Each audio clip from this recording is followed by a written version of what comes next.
same way, oftentimes the difference between us being heroes or villains in the minds of those within our influence is as simple as whether or not they like us. It's harsh, but it's true.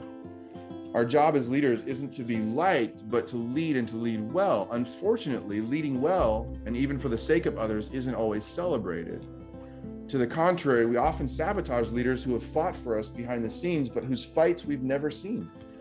I can't tell you how many leaders I've talked to who fought hard for someone on their team, and in the end, when it didn't go exactly the way the team member thought it should, the team member vilified that leader.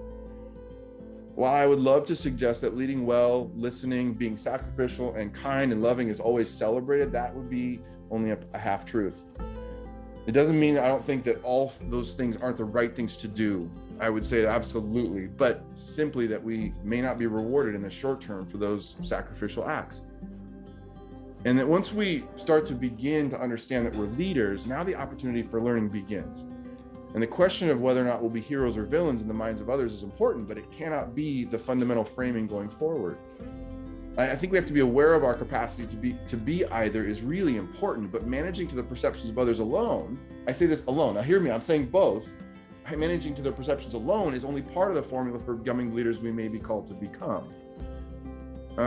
If we have to be mindful of how others feel about us, this is the tricky part of leading, right? About how to get feedback and to edit ourselves. How do we maintain a healthy balance between understanding their perceptions and not being defined by them? And how do we support that in the potential of the ordinary heroes around us?